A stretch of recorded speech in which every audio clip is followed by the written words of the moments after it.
the intro? Or, okay. Hi, my name is Nick Ludlam. I am the CTO at BERG. We are a small design studio up in Old Street.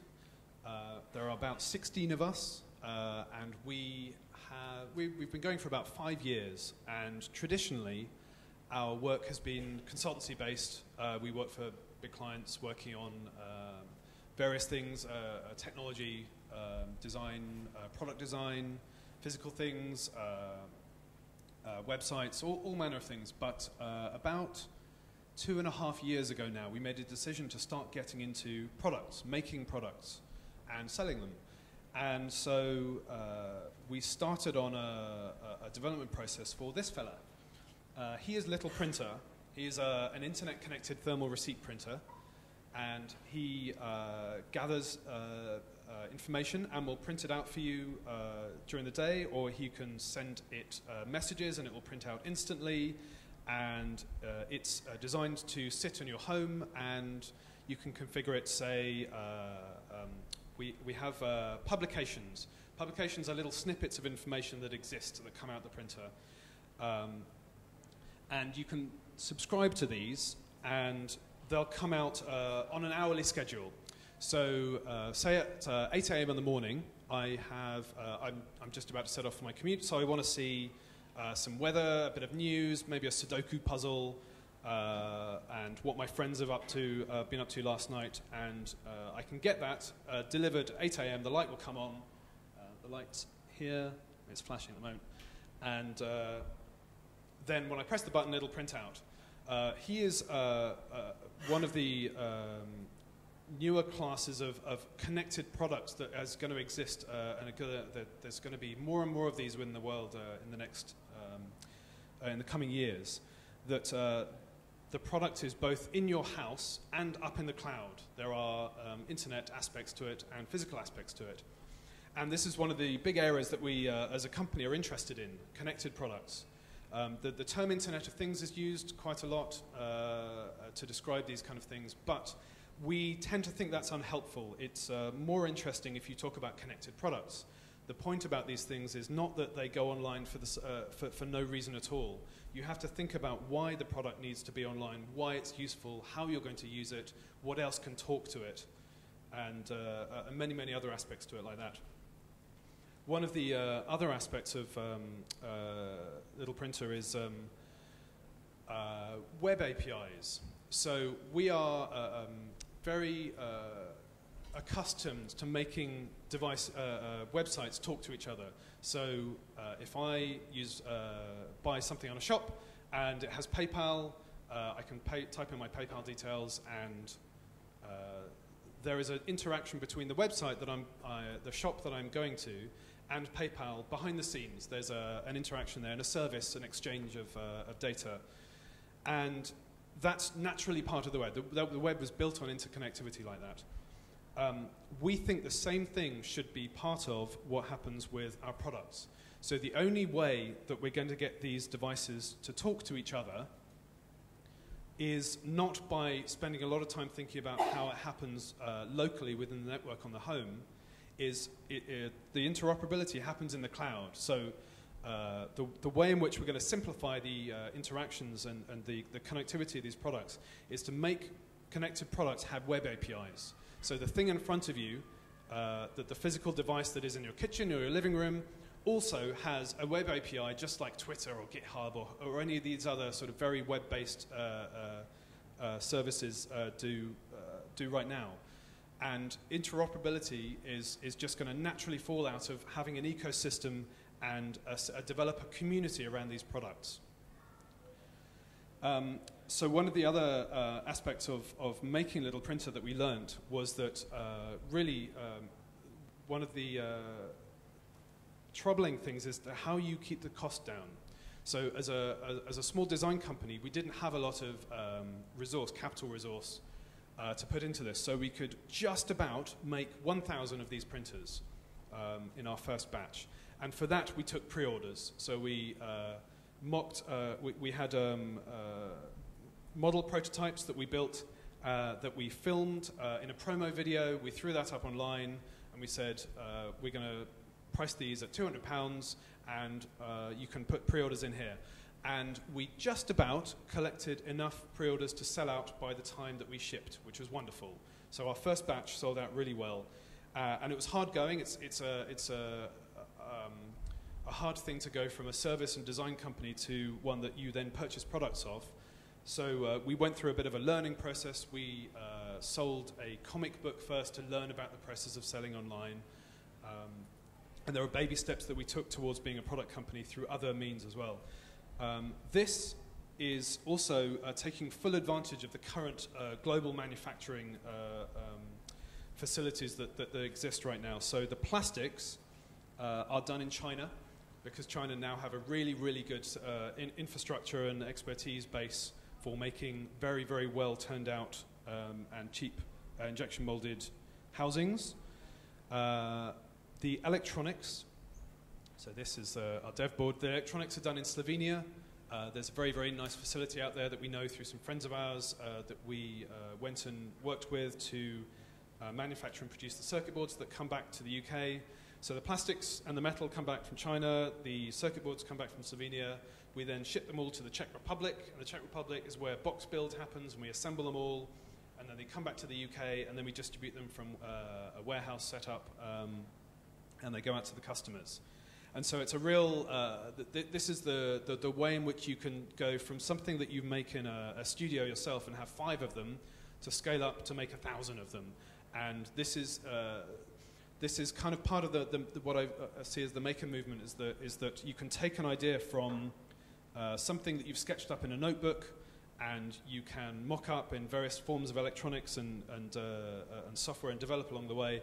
And there is an arc to getting online. Maybe instead of us being a relatively known company and being able to put up a store and pre-orders, you can do a Kickstarter project yourself. And this is what we're seeing more and more of. So I'm going to quickly race through this. But one of the things that we've done is abstracted out of the printer the brains and the platform into something we're calling BERG Cloud. And so we've just literally, this got made this week. This is a little dev shield that sits on top of an Arduino or a Raspberry Pi or an embed, and it is basically a sort of headless little printer.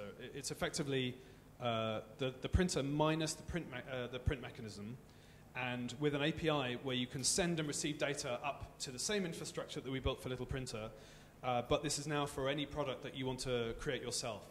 And all of the knowledge that we gained by going end-to-end with a product and making the setup experience nice, the user accounting system, password recovery, security, robustness, scalability, all of that is now a platform that we're calling BERG Cloud, that we're throwing open and saying people can build on this now in the same way and the same pleasant experience that Little Printer gives you.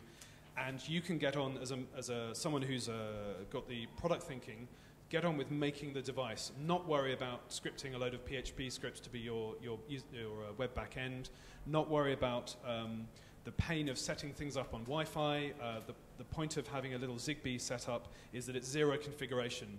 Right now, Wi-Fi is the most widespread of tech, but it's not a pleasant experience to set up new devices with, especially where those devices don't have any kind of keyboard and screen where you can't type in passwords. So this shortcuts that until we have a sufficiently good system for configuring Wi-Fi, and makes the experience of setting up these products very easy, very natural. Anyone can do it.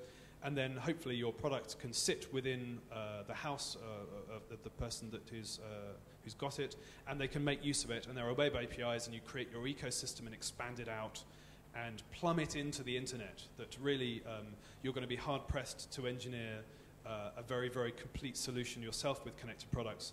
So you can focus on a very specific, narrow goal of making APIs for your thing, and then throw it open source some of the aspects of connecting to it, and then people will connect to it in any way they can think of. So the New York Times, the Guardian, they've all produced Little Printer publications. GitHub, GitHub themselves haven't written something, but someone has taken GitHub and queried the API and made all your tickets come out there, and your commit log come out of the printer. If you're a software development house, you can have a little audit, a log of what's happened. And that is my very, very quick whirlwind tour of what Little Printer and BERG Cloud is. And I'm very happy to take questions. There's probably a lot of stuff I've skipped over. So does anyone want to ask things? Any reason you went? Just wait for the microphone. Sorry. Yeah, just wondering why you went for a printer rather than a screen. Seems a bit of a step back. So it's one of the problems I have with the current the present day is that we've lost quite a lot to being trapped behind glass, and it's true for things that are on mobile phones, but it's also true for photographs and other things. And so I think there is a place, there are complementary technologies. There's a place for things that you put on behind a fridge magnet on your fridge that you want to keep, and there is time for it to just disappear when you press the off button on your phone. But there should be both. I can't remember everything that I've ever seen on my phone. I've got a terrible memory. So it's not that we have no room for physical things in our lives. I don't believe that as a philosophy. So this is to bring some of the things that would more naturally just be online out back into the physical world. Whether or not you think that they're all appropriate or not, it kind of depends. But this is the flip side. So photographs have disappeared into our phone and become purely virtual. Some things that have only ever existed in the phone have now come out and are printed. So, it depends. Depends where you're.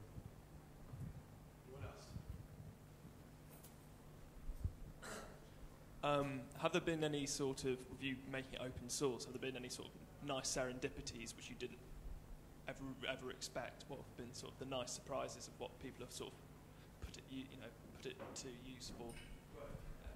It's mainly the size of the developer community. So we made about 12 publications initially, just enough to sort of seed, to give people the idea about what it embodies and why it's good.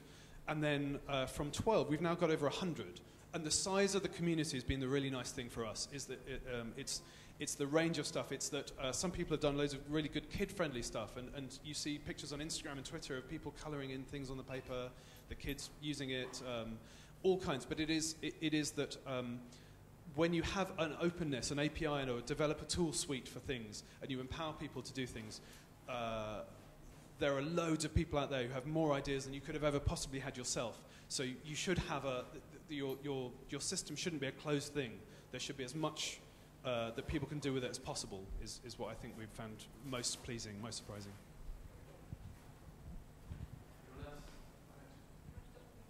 Yes? Yeah, you mentioned about the manufacturing, doing some in China, some in Slovenia, some in Czech Republic. Obviously, that allows you to bring the financial cost down of it, but obviously with stuff flying here, there, and everywhere, do you worry about the environmental cost of developing a product like that? Yes. There's an aspect to that, and also the paper cost as well. That we are printing on paper as well. But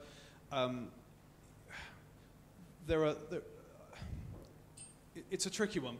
We'd rather make the product and see it happen in the world, and there is inevitably an impact upon anything physical you make.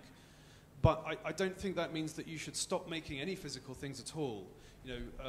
We can't all just be doing websites which have no impact. They don't have no impact. The server farms that exist, that churn out hot air, are immense. But there's always an impact to anything we're doing, and I don't think that it's such. One is hidden, and one is more sort of on people's minds because it involves air freight. And air freight is something we can all see in airplane flying over and the smoke coming out. But it's the energy cost that running server farms and the other stuff that we do is just, I imagine, I don't have the exact figures, but I imagine it's up there with equivalency, yeah. And it has such an impact upon cost as well. It's to do what we've done globally has meant that the price is far more in range of people's, the ability to buy. How are we doing for time?